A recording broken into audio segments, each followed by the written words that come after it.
에스라 1장 1절에서 6절까지의 말씀 우리 한 목소리로 함께 봉독해 보겠습니다. 바사왕 고레스 원년에 여호와께서 예레미야의 입을 통하여 하신 말씀을 이루게 하시려고 바사왕 고레스의 마음을 감동시키심에 그가 온 나라에 공포도 하고 조서도 내려 이르되 바사왕 고레스는 말하노니 하늘의 하나님 여호와께서 세상 모든 나라를 내게 주셨고 나에게 명령하사 유다 예루살렘에 성전을 건축하라 하셨나니 이스라엘의 하나님은 참 신이시라. 너희 중에 그의 백성 된 자는 다 유다 예루살렘으로 올라가서 이스라엘의 하나님 여호와의 성전을 건축하라. 그는 예루살렘에 계신 하나님이시라. 그 남아있는 백성이 어느 곳에 머물러 살든지 그곳 사람들이 마땅히 은과 금과 그 밖의 물건과 짐승으로 도와주고 그 외에도 예루살렘에 세울 하나님의 성전을 위하여 예물을 기쁘게 드릴지니라 하였더라. 이에 유다와 베냐민 족장들과 제사장들과 레위 사람들과 그 마음이 하나님께 감동을 받고 올라가서 예루살렘에 여호와의 성전을 건축하고자 하는 자가 다 일어나니 그 사면 사람들이 은그릇과 금과 물품들과 짐승과 보물도 돕고 그 외에도 예물을 기쁘게 드렸더라. 아멘. 할렐루야. 하나님의 은혜가 오늘 이 밤에 기도의 자리로 나오신 우리 믿음의 가족들에게 함께 하시기를 예수님의 이름으로 축원합니다. 사람이 이 자연을 가만히 놔두지를 않습니다. 자꾸 뭔가를 개발하려고 하고 뭔가 좀 바꿔보려고 하고, 그러니까 우리의 기준에 따라서 좀 아름다운 모습으로 바꿔보려고 하고 그런 시도들을 많이 하죠. 근데 우리가 이렇게 자연을 자꾸 개발하는 이유가 뭔가 하면은 인간의 기준에 있어서 불편하기 때문에 그렇습니다. 자연 그 자체는 굉장히 아름답고 또 멋있고 정말 그 자체로 가치가 있는데 인간이 살다 보니까 불편해지는 것이죠. 그러다 보니까 그냥 있는 그대로 놔두지 않고 그냥 굽이굽이 치는 시냇물도 그냥 똑바로 펼쳐놓고 뭔가 멋있게 막 굽이져 있는 그런 등성이들도 깎아가지고 도로를 내고, 우리가 산이 아름답다고 하면서 그 산을 더 잘 보기 위해서 이 산을 파헤치고 그 봉우리 사이에다가 출렁다리를 만들어 놓습니다.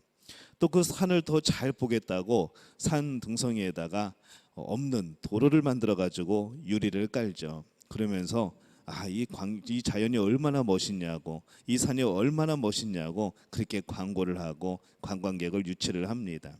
참 모순적인 그런 모습이죠. 근데 만약에 이런 생각을 해봅니다. 우리 옛날에 영화들 보면은 인간이 모두 멸망한 이후에 이 지구상에 아무도 없고 그냥 주인공 한두 명 살아가지고 동물들과 함께 막 이렇게 도로에도 풀이 나고 그 모습을 가만히 생각해 보면은 이 자연은 우리가 어떻게 바꾸어 놓던지 간에 다시 원래 상태로 돌아갑니다. 그 시간이 길어지면 길어질수록 아무리 강을 시냇물을 똑바로 펴놨다고 할지라도 결국에는 무너지고 다시 굽이치기 시작하고 다시 풀로 뒤덮여지고 상처난 이 산 등성이들이 다시 풀로 나무로 뒤덮여지는 바로 그렇게 되는 것이죠. 이제 회복되는 겁니다. 근데 우리는 그 회복을 자꾸 방해를 하고 또 보수를 하고 그렇게 살아갑니다. 인간의 문명, 또 인간의 기술, 또 인간의 지식이 사실 이 자연의 법칙을 근본적으로 바꿀 수는 없습니다. 불가능하지요. 잠시 바꾸는 것이고 우리 세대에서 안 되면 우리 다음 세대에서 조금씩 보수해 나가는 것이 지금 우리들의 모습입니다. 우리의 힘, 또 우리의 지식, 이 물질과 문명이 바로 우리의 역사를 주관하는 것이 아니라 하나님께서 이 모든 것에 질서를 주시고 그것을 주인 되시고 그것을 주관해 나가시는 것이죠. 그래서 우리가 늘 고백해야 될 것은 무엇인가 하면은 내가 내 삶을 살아가는 것이 아니고 내가 내 삶을 계획하는 것이 아니고 내가 어떻게 계획할지라도 결국에 그 길을 인도하시는 분은 하나님이시라는 겁니다. 우리는 이것을 고백할 필요가 있죠. 근데 왜 온전히 하나님께 맡기지 못할까요? 분명히 우리가 이 말씀을 알고 있는데, 이 잠언의 말씀을 우리가 암송하고 있는데 왜 우리는 순간순간 어떤 일들을 만날 때마다 하나님 앞에 맡기지 못하고 내가 개입을 하고 내가 또 주인이 되어서 하나님 잠깐만 내려와 보십시오. 이거 이렇게 하시면 안 됩니다. 그러면서 내가 그 자리에 앉아가지고 뭘 해보려고 하는 자꾸 그런 시도들을 합니다. 왜 그럴까요? 온전히 믿지 못하는 겁니다. 우리가 정말 잘 될 때, 좋을 때는 하나님 그렇게 계속 하십시오라고 말을 하지만은 뭔가 불편해지고 뭔가 어려워지고 뭔가 일이 풀리지 않을 때는 우리 속에서 불안함이 싹트기 시작합니다. 우리는 그때 발견하는 거죠. 내가 하나님을 전적으로 신뢰하지 못했구나라고 그때 깨닫게 되는 겁니다. 그리고 그냥 기도를 하면 괜찮은데 기도를 안 하고 우리는 그러죠. 하나님 잠깐만 내려와 보세요라고 말을 하게 됩니다. 우리의 삶이 그렇습니다. 우리가 계획하고 생각하고 설계하고 그렇게 노력을 하지만은 결국 뜻을 이루어 가시는 이는 하나님이시라고 우리가 고백해야 되는 것이죠. 바로 그런 고백이 정말로 지혜로운 자의 고백이 되는 줄로 믿습니다. 우리가 우리의 삶 속에서 할 수 있는 것이 과연 무엇인가? 그럼 우리가 할 수 있는 것은 무엇인가? 믿고 신뢰하고 우리는 그리고 우리 자신을 청결하게 하는 것, 바로 거룩하게 하는 것, 죄로 썩어 들어가지 않게 하는 것, 바로 이것이 우리가 해야 될 일입니다. 이 더러움으로 오염된 것들을 깨끗하게 해나가는 것이 우리 삶 속에 역사하신 이 하나님의 뜻에 따르는 길이고 우리의 진정한 삶의 큰 방향, 우리 삶의 큰 계획들은 하나님이 이루어가고 계신 겁니다. 그래서 우리는 사실 행복한 사람들입니다. 복된 사람들이죠. 하나님이 다 계획해 주시고 설계해 주시고 디자인해 주시고 우리가 하다못해 이 대학을 들어가더라도 그 대학을 들어갈 수 있도록 초등학교 때부터 중학교 때부터 막 이렇게 디자인해 주고 어떻게 공부해야 돼 하면서 설계해 주고 그런 설계사가 있다고 하는데 저는 만나보지는 못했지만은 우리가 드라마 속에서 가끔 발견하죠. 어렸을 때부터 그 사람의 인생을 계획해 주는. 그런데 우리 하나님은 더 지혜로우신 분이고 우리의 그 모든 것들을 더 잘하실 분입니다. 우리가 그 하나님께 맡기고 우리는 우리의 자신을 거룩하게 살아가는, 거룩하게 만드는 그런 복된 삶을 살아가시기를 예수님의 이름으로 축원합니다. 오늘 말씀에 보면은 이스라엘이 나라를 바벨론에 빼앗겨 버립니다. 바벨론에 의해서 나라가 망하죠. 근데 이 나라를 잃은 뒤에 주전 605년부터 여러 차례에 걸쳐서 이제 포로로 끌려가게 됩니다. 한 번에 모두 다 끌려가는 것이 아니고 조금 끌려가고 또 끌려가고 또 끌려가고 이렇게 나눠서 끌려가게 됩니다.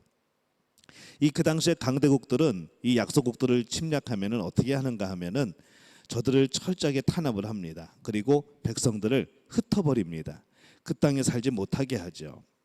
그래서 이스라엘 백성들이 볼 때에 내가 이 땅에 다시 돌아올 수 있을까 하는 것은 사실 그냥 불가능한 소원이었습니다. 그 속국들 백성들로 하여금 일단 그들이 지켜온 땅을 벗어나게 합니다. 그러면은 의지할 곳이 없어지죠. 자존심도 무너지고 우리 민족, 우리 나라 이런 개념들이 사라지기 시작합니다. 그냥 흩어지는 것이죠. 문화도 바뀌게 됩니다. 그래서 이렇게 이스라엘의 회복의 기회는 완전히 없어진 상태가 되어버립니다.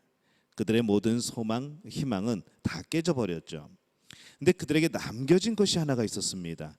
숨겨놓은 문화재가 있는 것이 아니고 숨겨놓은 무슨 무기가 있는 것이 아니고 유일하게 그들이 마음속에 품고 있던 것이 하나가 있었는데 그게 무엇인가 하면은 하나님의 약속이었습니다. 다른 말로 하면은 하나님이 이스라엘 백성들을 향한 계획과 방법이었던 것이죠. 그거는 뺏어갈 수가 없었습니다. 우리 마음속에 있는 걸 어떻게 뺏어갑니까? 못 뺏어가죠. 그것만큼은 이스라엘 백성들이 그 마음속에 새기고 있었습니다. 예레미야 25장 11절 말씀에 보면은 이렇게 말씀을 합니다. 이 모든 땅이 폐허가 되어 놀랄 일이 될 것이며 이 민족들은 70년 동안 바벨론의 왕을 섬기리라 이렇게 말씀을 하죠. 이 비슷한 말씀이 또 하나 있습니다. 예레미야 29장 10절 말씀. 여호와께서 이같이 말씀하시니라. 바벨론에서 70년이 차면 내가 너희를 돌보고 나의 선한 말을 너희에게 성취하여 너희를 이곳으로 돌아오게 하리라 라고 말씀을 하죠. 두 가지 약속이 있습니다. 이 민족들이 이스라엘 민족들이 70년 동안 바벨론 왕을 섬길 것이다. 이제 포로로 끌려간다는 것이죠. 또 한 가지 약속은 그 해가 지나가면은, 그 70년이 지나가면은 내가 너희를 이곳으로 다시 돌아오게 하리라. 이 두 가지 약속입니다. 그래서 이 예레미야서의 이 말씀이 약속이 되어 있는데, 그 말씀이 이루어지는 것이 언제냐? 바로 오늘 주시는 이 에스라서 1장 1절의 말씀이 그 하나님의 약속이 이루어지는 모습을 나타내고 있는 겁니다. 역대하에 보면은 이 포로된 이스라엘이 이 바사의 고레스 왕의 특별한 배려 속에서, 이 하나님의 역사이죠, 포로로부터 예루살렘으로 귀환을 합니다. 근데 갈 때도 이들이 여러 차례 나눠서 끌려갔지만은 올 때도 나눠서 또 다시 돌아옵니다. 그래서 주전 537년에 스룹바벨이 이끌고 오고, 또 주전 458년에 에스라가 한 번 이끌고 오고, 또 나머지는 이 주전 444년에 느헤미야가 또 이끌고 오게 됩니다. 세 차례에 걸쳐서 와서 성벽을 재건하고 성전을 회복하고 그렇게 또 부흥 운동을 일으키고 그렇게 되는 것이죠. 여러분, 이게 잘 기억이 안 나죠? 제가 지금 계획하고 있는 성경 공부가 이 성경의 파노라마인데, 이렇게 모션과 함께하면서 이 성경을 외우는 겁니다. 천둥이 치네요. 예, 이제 성경을 외우는 거죠. 그냥 외우는 건 잘 안 외워지니까는 모션을 외워가면서 신약 구약에 77개, 신약에 77개 해가지고 이걸 다 외워가지고 여러분 할 겁니다. 외워가지고 이 성경의 쭉 그 역사들을 우리가 머릿속에 기억을 하고 몸으로 익히는 이제 그런 성경 공부를 하려고 준비 중에 있는데, 코로나 때문에 계속 미루고 해가지고 아직도 못 하고 있습니다. 그것을 듣게 되면은 이거 굳이 안 외워도 여러분 머릿속에 남게 됩니다. 이 하나님의 약속에 있는 자는 참 축복된 자이죠. 모든 것을 다 잃어버렸는데 이 하나님의 약속을 기억하고 붙들고 있을 때에 참 그대로 이루어지는 역사가, 또 그 약속대로 우리가 그 땅으로 돌아오게 되는 역사가 나타나게 되는 겁니다. 이 하나님의 약속을 가진 사람들은 참 복된 사람들입니다. 이 약속이 없는 사람들은 참 불행한 사람들이죠. 이 약속을 믿지 못하면은, 받지 못하면은 이 성경 66권의 말씀이 모두 다 저주의 말씀이 됩니다. 나랑 전혀 상관이 없는 말씀이거든요. 말씀을 가만히 읽다 보면은 내가 예수님과 상관이 없으면은 이 성경 말씀은 전부 다 나를 심판하겠다는 말씀입니다. 내가 지옥에 떨어진다는 그런 말씀이죠. 근데 이 예수님이 나를 위해서 구원하셨다는 것을 믿고 내가 하나님의 자녀로서 이 성경 말씀을 읽으면은 성경 66권 모든 구절이 나를 향한 복을 주시는 말씀입니다. 영원히 사는 말씀이고, 나를 사랑하신다는 말씀이고, 나와 함께 하시겠다는 말씀이 되는 것이죠. 그래서 이 하나님의 약속, 그것이 우리 안에 있는가 아니면 없는가, 이것에 따라서 이 성경의 말씀은 달라지는 겁니다. 우리가 말씀을 들을 때에도 하나님의 약속 속에서 이 성경 말씀을 들으면은 이 말씀은 나를 변화시킵니다. 때로는 아프고 그 찔리는 것이 너무나도 고통스럽지만은 결국에는 하나님의 백성으로 만들어 주시는 것이죠. 하지만 우리가 이 약속을 갖지 못하고 이 성경 말씀을 들을 때에 이 성경 말씀이 거스릴 때가 참 있습니다. 제가 유튜브 설교를 듣다가도 거스릴 때가 있습니다. 내 마음에 이 약속이 온전히 신뢰되지 못하면은 이 말씀은 나를 공격하는 것이 되어버리는 것이죠. 근데 이 하나님이 여러분을 공격하시겠습니까? 여러분이 안 되기를 바라시겠습니까? 잘 되고 복되고 또 성결해지고 거룩하기를 바라시겠죠. 그래서 이 성경 말씀이 우리 마음에 부딪혀서 내가 아플 때에는 이것은 감사해야 되는 일입니다. 제가 어떤 분에게 그런 말씀을 드렸습니다. 성경 말씀을 듣고 내 마음에 부딪힘이 있을 때, 뭔가 기분이 나빠지려고 할 때, 마음에 뭔가 큰 찔림이 있을 때, 그때는 기뻐하시라고 그랬습니다. 그때는 로또 맞은 것보다 훨씬 더 복된 일이라고 그렇게 말씀을 드린 적이 있습니다. 이 하나님의 말씀은 그런 것이죠. 그래서 이 약속에 있는 사람들은 절망하지 않습니다. 왜냐하면 포로된 이스라엘 백성들이 이 약속 하나만을 붙들고 살았던 겁니다. 70년 동안. 70년이 절대로 짧은 시간이 아니죠. 초등학생이 이제 할아버지가 된 나이입니다. 그런 세월입니다. 초등학생 때 우리 할아버지가, 우리 부모가 말씀해 주신 것이죠. 하나님이 70년 후에 너희를 땅으로 돌아가시게 한다고 그래서 꼭 기억하고 있어 라고 말씀을 들었던 것이죠. 이제 내가 할아버지가 되어가지고 옛날에 우리 할아버지가 그랬는데, 옛날에 우리 엄마 아빠가 그랬는데 이제 우리나라로 돌아가게 됐어. 그 뜻이 이루어졌어라고 그들이 증인이 되어지는 겁니다.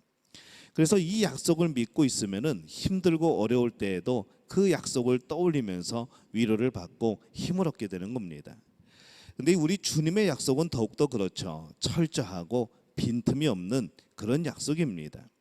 그 약속을 가졌다면 모든 것을 소유한 자인 것이죠. 그 약속이 없다면 모든 것을 잃은 사람들입니다. 비록 그 나라가 독립의 가능성도 또 본국으로 돌아갈 수 있는 아무런 비전이 없었어도 이스라엘은 그 약속이 있었기 때문에 그들은 포로로부터 결국 귀환하게 되는 그런 복을 얻게 됩니다. 이런 생각도 해볼 수 있죠. 혹시 백성들이 다 잊어버리지 않았을까? 그 약속을 다 잊어버리고 그냥 새까맣게 잊어버리고 전달도 안 되고 아무도 기억 못하고 그러지 않았을까? 만약에 그렇다고 하더라도 하나님은 이 약속을 그대로 지키셨을 겁니다. 왜냐하면 이 약속은 백성들이 제발 약속 좀 해달라고 해서 얻어낸 약속이 아니고 하나님이 이스라엘 백성들을 사랑하셔서 일방적으로 주신 약속이기 때문에 그런 것이죠.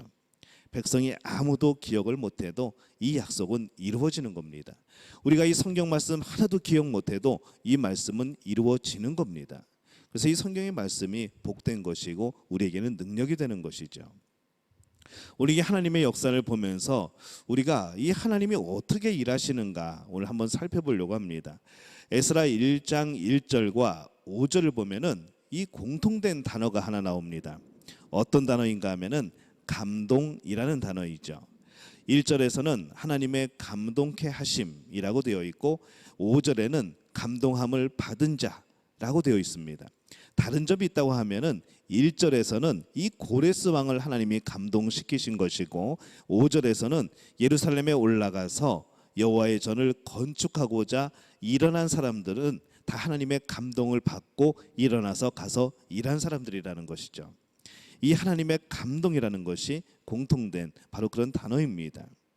이 하나님께서 이 하나님의 뜻을 이루어 가심에 있어서 이 하나님께서 감동을 시키시는 일이 참 중요합니다. 우리가 그 하나님의 감동을 받아서 일하는 것이죠.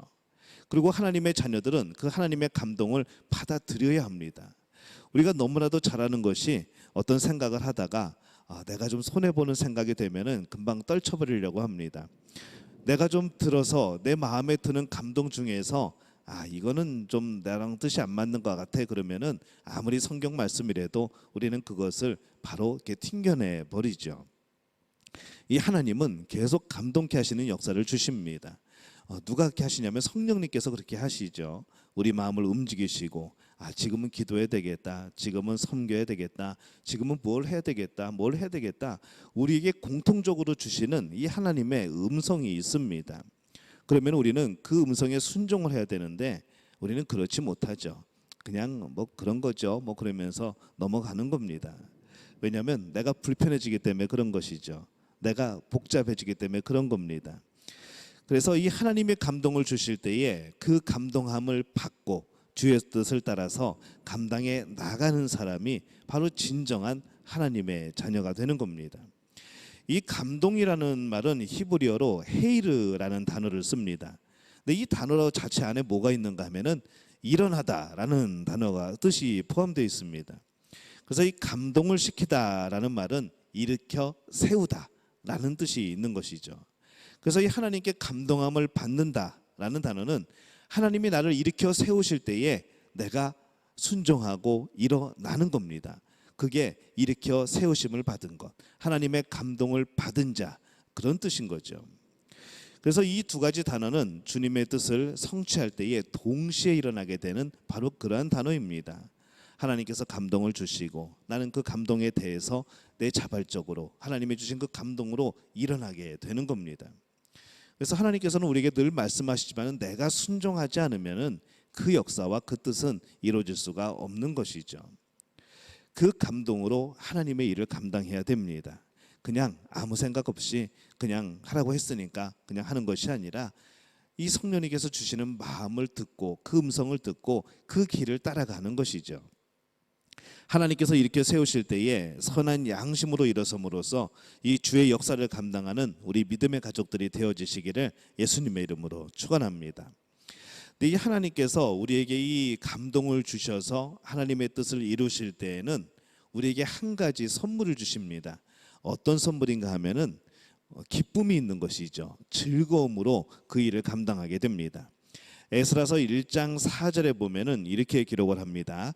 그 남아있는 백성이 어느 곳에 머물러 살든지 그곳 사람들이 마땅히 은과 금과 그 밖의 물건과 짐승으로 도와주고 그 외에도 예루살렘에 세울 하나님의 성전을 위하여 예물을 기쁘게 드릴지니라 하였더라. 에스라서 1장 6절에는 이렇게 되어 있습니다. 그 사면 사람들이 은그릇과 금과 물품들과 짐승과 보물로 돕고 그 외에도 예물을 기쁘게 드렸더라. 이렇게 말씀을 합니다. 이 고레스 왕이 바벨론 땅의 모든 사람들을 향하여서 이렇게 명령을 합니다. 유대 땅으로 향하는 백성들에게 최선을 다해서 베풀어 주어라. 근데 그 베풀어 줄 때에 억지로 하지 말고 즐거움으로 주라고 말을 합니다. 또한 그곳 거민들에게 이 고레스 왕의 명령을 들은 그 사람들은 기쁨으로 정말 즐거움으로 하나님의 역사심대로 순종을 하는 것이죠. 여러분 이게 상상이 되십니까? 우리나라를 침략해온 민족인데 70년이 지나서 이제 어느 정도 동화가 됐긴 했죠. 근데 우리와 함께 살았던, 때로는 우리의 노예로 살았던 어떤 민족이 자기네 땅으로 돌아간다는 겁니다. 또 보내주겠다는 거죠. 근데 그냥 보내는 것도 아니고 내가 가지고 있는 은과 금과 여러 가지 그런 것들을 주어서 보내라는 겁니다. 그렇게 명령이 떨어진 거죠. 근데 그것을 주는데 기쁨과 즐거움으로 줬다는 겁니다. 이게 상상이 안 되죠. 굉장히 놀라운 사건입니다. 이스라엘 백성들이 애굽에서 나올 때에도 그 애굽 사람들이 다 줬죠. 달라는 대로 다 줬다고 말을 합니다. 그래서 그들이 나중에 광야에서 이 하나님의 그 성막을 짓게 될 때에 그때 재료들이 그때 가지고 나왔던 그 많은 것으로 세워지는 것을 우리가 또 보게 되는 것이죠. 이방 백성들조차도 이 주님의 뜻을 이루어 나갈 때에 어떤 불평도 없고 불만도 없이 행하는데 그것이 하나님의 뜻이라고 하면은 기쁨과 즐거움으로 행하는데 과연 우리는 어떠냐 이것이죠. 뭔가를 하게 될 때에 우리는 기쁨과 즐거움보다는 우리는 불평이 앞섭니다. 불편해, 귀찮아, 그냥 힘든데 우리는 이 생각이 먼저 나오게 되는 겁니다. 이 하나님의 뜻을 이루는 데에는 기쁨과 즐거움이 있는 겁니다. 내가 성령의 사람이 되지 못하고 진정한 하나님의 자녀가 되지 못하면은 하나님의 일은 세상에 그렇게 힘들고 세상에 그렇게 어려운 일이 없는 것이죠. 너무나도 피곤한 일이 되어버리는 겁니다. 이사야서 12장 2절에서 3절에 보면은 이렇게 말씀을 합니다. 보라, 하나님은 나의 구원이시라. 내가 신뢰하고 두려움이 없으리니 주 여호와는 나의 힘이시며 나의 노래시며 나의 구원이심이라. 그러므로 너희가 기쁨으로 구원의 우물들에서 물을 기르리로다. 이렇게 말씀을 합니다. 이 구원의 생수는 결코 악에 바친 얼굴로 막 불평에 가득 찬 얼굴로 얻을 수 없는 것이죠. 즐거움과 기쁨으로 주님의 뜻을 이뤄가는 그곳에서 나타나는 것이 바로 이 기쁨과 즐거운 표정이고 그런 얼굴입니다. 빌립보서 2장 13절에도 이렇게 말씀을 합니다. 너희 안에서 행하시는 이는 하나님이시니 자기의 기쁘신 뜻을 위하여 너희에게 소원을 두고 행하게 하시나니. 이 하나님의 뜻을 이루어 가실 때에는 우리 마음에 소원을 주신다는 겁니다. 하나님의 뜻을 깨닫게 해주신다는 것이죠. 그리고 그것에 대한 열망을 주시고 그것에 또 기쁨으로 감당케 하시고, 여러분 정말 성령 충만하여서 하나님 일 할 때는 피곤함도 모릅니다. 아무리 피곤해도 얼굴에 웃음이 있습니다. 여러분이 성령 충만해서 하나님 일 하게 될 때에는 뭐 싸우지도 않습니다. 그냥 누가 더 열심히 하는가 이것에 정신이 팔려 있는 것이죠. 여러분 다시 그런 일들을 경험하고 싶지 않습니까? 뭔가 피하려고 하고 뭔가 안 맡으려고 하고 이런 우리 인간적인 가장 민낯을 보이는 이런 모습 말고 조금 더 하나님의 뜻을 이루기 위해서, 조금 더 하나님의 일을 이루어 나가기 위해서 그 표정도 기쁨과 즐거움으로 하게 되는 것. 저는 올해 우리 예배가 회복되고 우리의 심령이 회복되고 우리가 점점점 이런 모습으로 다시 회복되어지는 놀라운 역사가 나타나게 될 줄로 믿습니다. 우리 올해 연말에 한번 기대해 보죠. 우리가 얼마나 주의 일을 기쁨으로 열심히 하는지, 얼마나 나의 삶을 주 앞에 드리며 성령 충만하여서 서로에게 빛이 되고 서로에게 도움이 되고 서로에게 위로가 되고 격려가 되는 그런 삶을 살게 되는지, 저는 올해 분명히 우리 믿음 가족 가운데에 그런 놀라운 역사들이 일어나게 될 줄로 믿습니다. 그래서 우리는 지금부터 기도하는 것이죠. 우리 모두가 하나님이 쓰시는 바로 그릇들입니다. 주의 일을 얼마나 잘하느냐 하는 것은 두 번째 문제이죠. 얼마나 잘하느냐가 중요한 것이 아니라 우리가 얼마나 기쁨으로, 순종함으로, 거룩함으로 그 일을 감당하는가, 나는 그런 일을 감당하는 준비가 되어 있는가, 우리는 이것이 중요한 겁니다. 잘하고 못하고는 그거는 하나님 주시는 은사대로 그냥 행할 뿐인 것이죠. 이 하나님의 뜻을 이루어가는 축복은 얼마나 힘쓰느냐가 아니라 얼마나 순종하느냐, 이것입니다. 이 흩어진 유대인의 지도자들, 그 외에 이 하나님의 전을 건축하기 위해서 마음의 감동과 즐거움 있는 사람들은 오늘 말씀의 5절에 보면은 모두 다 일어났다, 이 감동을 받은 사람들이 일어났다, 그렇게 말씀을 합니다. 이 말씀은 행동적인 의미가 아닙니다. 정말 앉아있다가 일어나는 모습이 아니고 하나님 뜻에 순종하고자 하는 즉각적인 결단의 모습이라는 것이죠. 하나님의 역사하심을 이루고 이 뜻을 이룬다는 것은 아버지 뜻에 순종한다는 겁니다. 어떤 괴물에게 잡혀온 이 공주가 있습니다. 그 공주를 성 안에 가둬놓죠. 그리고 항상 주변에서 그 괴물이 그 공주를 지키고 있습니다. 이제 이 공주의 아빠는 이제 애가 타죠. 빨리 공주를 저 괴물에게서 구해야 되는데 도대체 많은 왕자들이 도전을 했는데 잘 안 됩니다. 그래서 결국에는 걸죠. 나중에 공주를 구해주면 내 왕국을 그 왕자에게 주겠소라고 그렇게 약속을 합니다. 정말로 많은 나라들에서 수많은 왕자들이, 청년들이 이 공주를 구하겠다고, 그 왕국을 얻어보겠다고 정말로 많이 왔지만은, 애를 썼지만은 모두가 다 실패합니다. 근데 이 마지막에 한 왕자가 드디어 성공을 합니다. 그도 한 번에 성공한 것이 아니라 계속 실패하고, 그래도 또 도전하고, 또 실패하고, 부상당하고, 또 치료하고, 또 오고, 정말로 계속해서 포기하지 않고 와서 그 공주를 구하려고 하는 것이죠. 그 괴물과 싸웁니다. 마지막에 어떻게 됐을까요? 결국에는 공주를 구합니다. 나중에 그 공주의 아버지가 가만히 보니까 다른 왕자들과 청년들과는 다른 것이 하나가 있었습니다.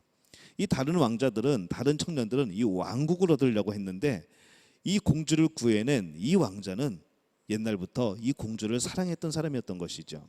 왕국에 관심 없습니다. 그냥 그 공주를 사랑해서 그 공주를 구하려고 한 겁니다. 그 앞에 막혀지는 장애물들이 장애물로 안 보이는 것이죠. 내 사랑하는 사람을 구하기 위해서, 내 사랑하는 사람을 내가 건져내기 위하여서 그 사람만을 바라보고 달려가는 그 왕자가 결국에는 그 괴물을 무찌르고 그 공주를 얻게 되는 겁니다. 왜 갑자기 뜬금없이 이런 얘기를 할까요? 오늘 우리들의 삶 속에서 실망하지 않고 두려워하거나 고민하지 않고 살아가는 축복된 방법이 하나가 있습니다. 사탄의 방해가 우리가 살아가는 데에 중요한 이슈가 되지 않게 하는 겁니다. 하나님이 우리를 사랑하십니다. 우리는 하나님을 사랑하죠.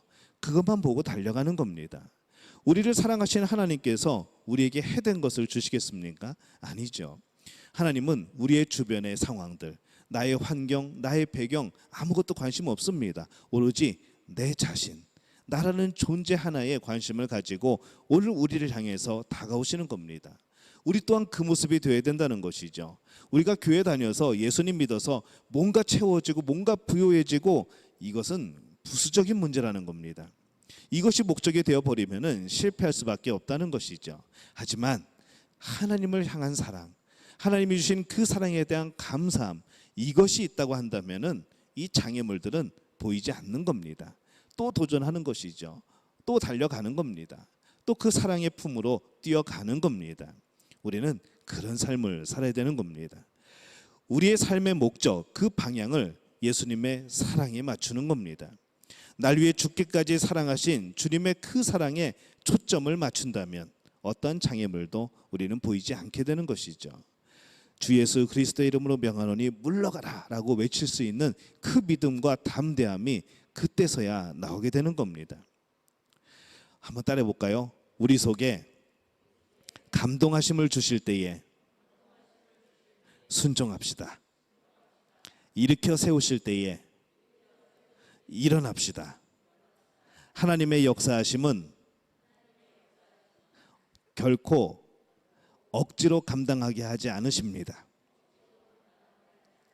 모든 일을 즐거이 감당하시게 합니다. 주님의 역사하심은 우리의 힘과 능력에 있지 않고 순종에 있습니다. 오늘 우리가 기억해야 되는 것이 바로 이것인 것이죠. 감동하심을 줄 때 여러분 순종하시기를 바랍니다. 일으켜 세우실 때에 일어나시기를 바랍니다. 하나님의 역사하심은 결코 억지로 감당할 수 있는 일이 아닙니다.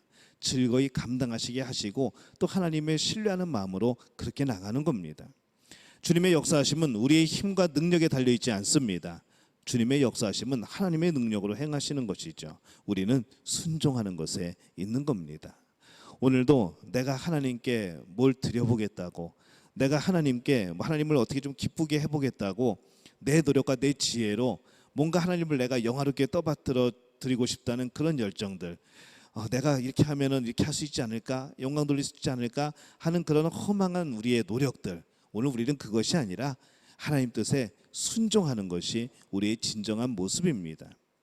하나님은 이미 그 자체로 위대하신 분입니다. 능력의 하나님입니다. 오늘 그 하나님께 우리의 마음을 드리고 하나님 우리에게 감동 주실 때 순종하며 달려나가는 복된 믿음의 가족들이 되어지시기를 예수님의 이름으로 축원합니다.